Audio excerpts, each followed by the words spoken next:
2020 6학년도 수능 연구교재 수능특강 독서 주제통과 8강입니다. 봅시다. 이거 뭐 예술지문이죠. 뭐 장소에 대한 얘기 나오고, 뭐 유토피아, 헤테로피아 이런 얘기 나오고, 뭐 공간에 대한 얘기가 나옵니다. 그죠? 그 다음에 나글 같은 경우에는 뭐 초현실주의에 대한 얘기가 나오고, 뭐 프로이트 이런 얘기 나오고, 문제를 보게 되면 뭐 이런 이상한 뭐 붕 떠있는 실존하지 않는 실제하지 않는 공간, 그런 얘기 또 하는 거니까 초현실주의에 대한 얘기니까 그게 뭐 예술지문 어렵지 않죠. 봅시다. 장소에 관한 철학을 대표하는 철학자 미셸 푸코는 유토피아의 개념과 대별되는 개념으로 헤테로피아를 제시하였다. 유토피아라는 게 뭐 이상적인 어떤 세계를 말하는 거 아닌가? 거기에 뭐 헤테로라는 게 생명과학에서 보면 뭐 호모가 순종이고 헤테로가 잡종이죠, 그죠? 유전자가 섞여 있는 그게 잡종. 이거 라지 스몰 막 섞여 있는 거 그 뭐 헤테로라 그러고, 라지 아니면 스몰 이건 이제 순종 호모라 그러잖아요, 그죠? 그럼 뭐야? 잡종에 대한 얘기인가? 이거 뭐 계속 봅시다. 이거 뭔 얘기냐? 헤테로피아가 뭐지? 설명을 하겠죠. 우리는 순백의 중립적인 공간 안에서 살지 않는다. 순백의 중립적인 공간에서 살지 않는다. 공간이 중립적이지 않다. 순백이 아니다 라고 하는데, 여기서 순백의 중립적인 공간은 유토피아를 가리킨다. 그러니까 유토피아라는 게 순백이고, 그렇죠? 중립적인데 그런 공간에 지금 살고 있지 않다. 유토피아에 살고 있지 않다. 푸코에게 유토피아란 현실에서 실제적인 장소를 점유하지 않고 있는 비현실적이며 균질적인 공간이다. 그러니까 균질적이고 비현실적인 그런 공간을 유토피아라고 한다. 반면에 헤테로피아는 현실에서 실제하는 게 헤테로피아군요. 근데 우리가 사는 현실과는 이질적인 공간이다. 이질적인 공간? 뭐야? 이런 공간에 이해가 있네. 그죠? 봅시다. 푸코는 원시사회에서 신성시되는 장소. 그 뭐 소도 이런 데 보면 뭐 좀 신성시된 장소죠. 그죠? 좀 일반적인 공간이 아니고 조금 신성시대에서 조금 뭐 방어막이 쳐져 있는 같은 느낌. 거기에 좀 가면 조금 새로운 어떤 느낌 들고, 좀 가기가 좀 좀 하여튼 공간이 좀 분리된 것 같은 그런 게 있잖아요. 그죠? 신성시된 장소. 일단 뭐 교회 아니라든지 뭐 이런 데 가면 함부로 막 행동할 수 없죠. 아이들이 다락방 가운데 자신만이 출입할 수 있도록 만들어 놓은 텐트. 어떤 의미를 부여한 공간, 그걸 말하는 모양인데? 헤테로? 그 잡종이랑 무슨 상관이 있어? 계속 봅시다. 일단 헤테로피아랍니다. 현대사회에서는 누군가에게 정신병원, 감옥 등도 일탈을 위한 헤테로피아가 될 수 있다고 봤다. 이건 뭐 좀 특정한 장소, 그걸 말하는 모양인데, 그죠? 특정한 의미가 있는 장소, 그죠? 이런 공간은 기존의 권력 체계에서 벗어나 있고, 그것에 반하는 질서를 갖고 있는 반공간이다. 참 이런 붙이긴 나름이지. 이거 뭐 예술지문은 그냥 막 갖다 붙이는 겁니다. 그러니까 뭐 그런 게 이제 뭐 질서가 기존의 질서, 권력 체계가 없고 또 반공간이다. 그죠? 반하는 질서를 가지고 있다. 뭐 그렇기 때문에 헤테로피아는 낯설고 위험한 것처럼 보이기도 하고, 누군가에게는 위안을 주고 이제 해방을 실현하는 공간이 되기도 한다. 어떤 의미를 갖고 있다. 그죠? 그 얘기를 하는 거지.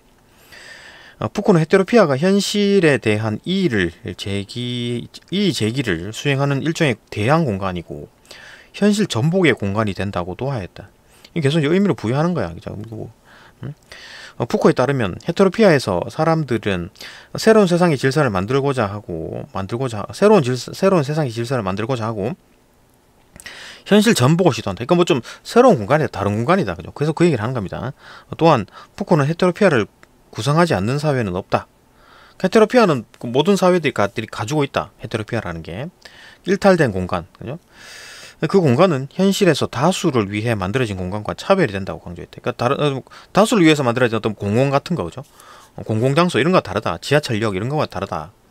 어떤 의미를 가진다. 차별화된다.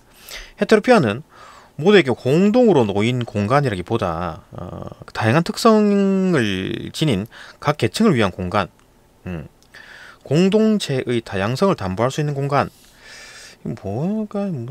자꾸 무슨 어려운 복잡한 얘기를 하는 건데, 뭐 어떤 의미가 있는 공간인데 그게 이제 공공장소랑 다르대. 그죠?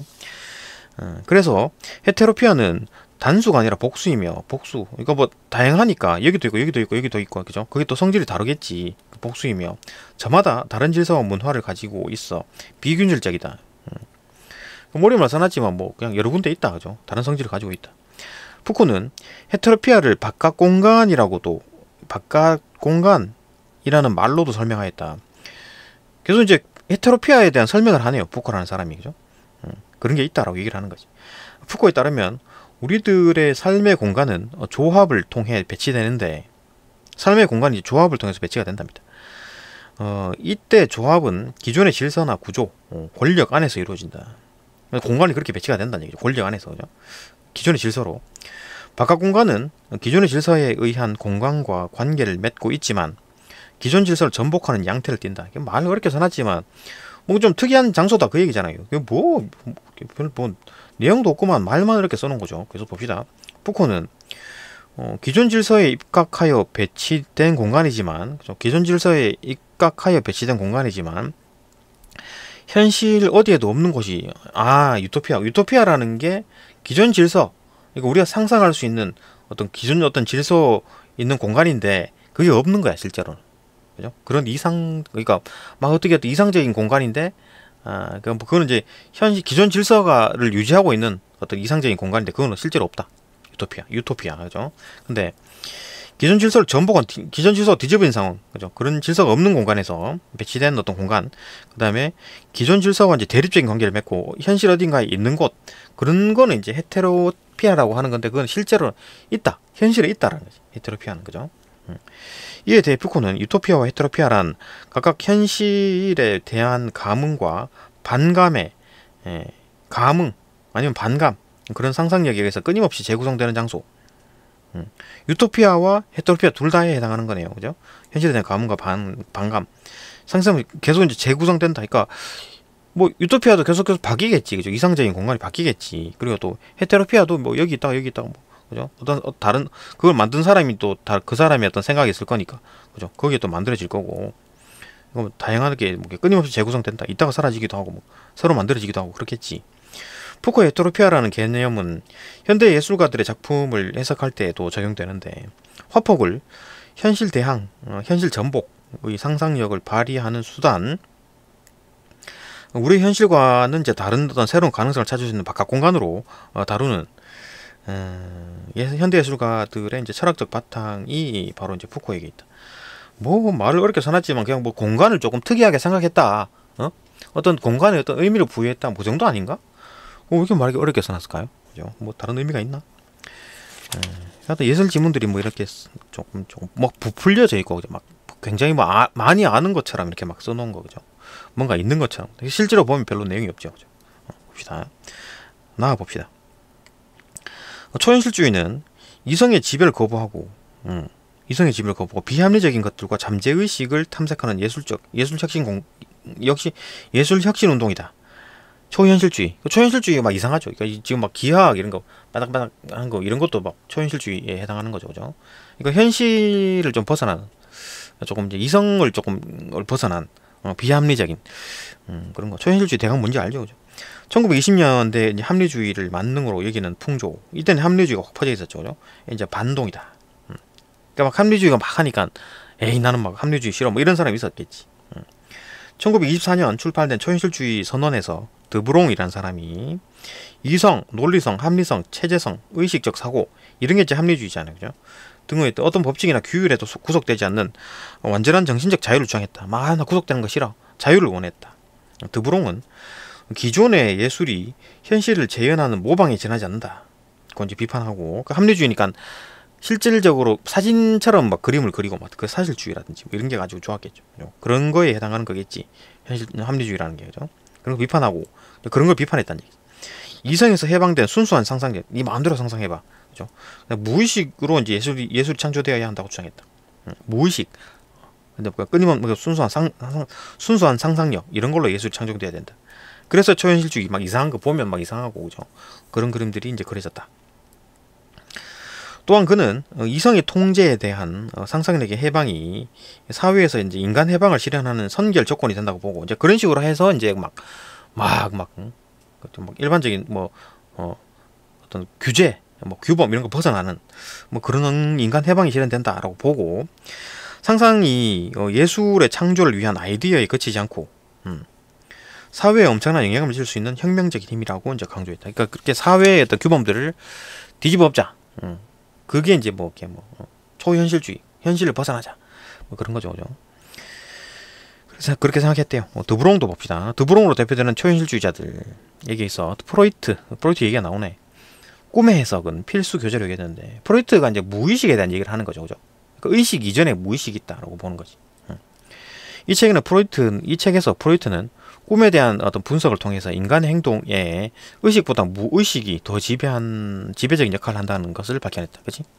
우리가 생각하는 의식, 이거 밥을 먹어야 되겠다. 뭐 어떻게 뭐 축구를 해야 되겠다. 이렇게 생각해보자. 뭐 이런 게 아니라, 그 이전에, 의식 이전에 뭔가 있다라는 거지. 그거는 그 뭐 꿈에서도 나타나고, 아니면 어릴 때 생겼던 그 기억들, 그런 게 내 마음속에 있다라는 거지. 그죠? 그게 이제 무의식. 초현실주의자들은 프로이트의 분석이 기대어 실제하는 현실을 초월하는 초현실적 세계에 주목하면서 의식적인 사고를 피하고, 그죠? 의식적인 사고라는 게 뭐 내가 생각하는 거지. 뇌를 굴리는 거지. 그죠? 피하고, 뭐 밥을 먹어야 되겠다, 뭐 운동을 해야 되겠다, 뭐 이런 거, 그런 거 다 피하고, 우연적으로 발생하는 효과를 추구하는 자동 기술법, 그냥 막 무의식적으로 써내려가는 거겠지, 그죠? 개발하기도 했다. 그 뭐 어떤 의식의 흐름에 따라, 그 의식도 아니네, 내가 뭐, 이거 막 써내려간다는 얘기지. 아무 생각 없이 어떤 뭐 논리적인 사고나 어떤 인과관계 이런 거 없이 그냥 비논리적으로 그런 걸 뭐 생각했다, 그죠? 현실과 상상, 의식과 무의식, 이 반대의 개념인데, 현실과 상상, 의식과 무의식, 자연과 초자연, 과거와 미래 등이 이제 단절되어 있지 않고 연관되어 있다는 믿음을 바탕으로 전혀 어울리지 않고 대립하는 요소들을 결합하기도 했는데, 이런 것들이 이제 결합이 된다는 얘기잖아요, 그죠? 완전 반대 개념인데 단절되어 있지 않다. 이런 작업을 적극적으로 수행한 초현실주의 미술가가 이제 르네 마그리트, 르네 뭐 프랑스 사람 같네요, 그죠? 마그리트다. 벨기에 출신이네, 그죠? 마그리트는 벨기에 출신의 화가래. 벨기에 1920년대 중반부터 이제 프랑스 파리에서 활동했다. 벨기에, 프랑스 파리.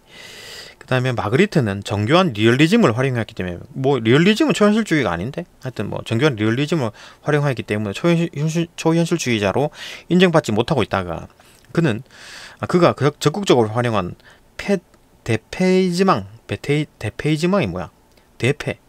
대페이지망 기법이, 뒤에 설명합니다. 대페이지망이 뭔지, 그죠? 대페이지망 기법이 파리 예술가들에게 호평을 받으면서, 그가 이제 대페이지망을 활용했대. 그래갖고 프랑스 예술가들이 이거 뭐 괜찮다라고 했네요. 받으면서 1930년에 연경에 이르러 초현실주의자로 인정받게 되었다. 그러니까 대페이지망을 기법을 쓰면서 이제 초현실주의자로 인정받았다.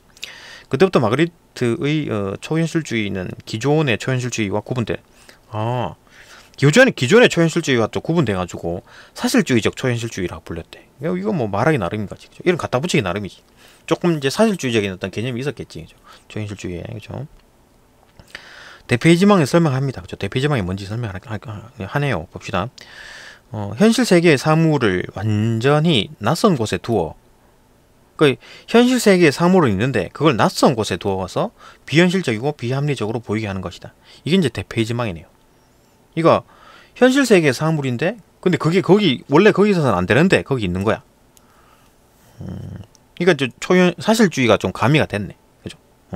현실 세계 사물이니까 사실주의에 대한 얘기고, 그게 좀 이상한 장소에, 낯선 장소에 가 있으니까 초현실주의고, 뭐 그런 얘기네. 뭐 뒤에 그림이 이건가? 대페이지망인가? 맞네, 마그리트 맞네요, 그죠? 그러니까 여기 있으면 붕 떠 있으면 안 되잖아요. 이 공간에 있으면 안 되는 거잖아요. 이걸 말하는 모양. 어렵지 않네요.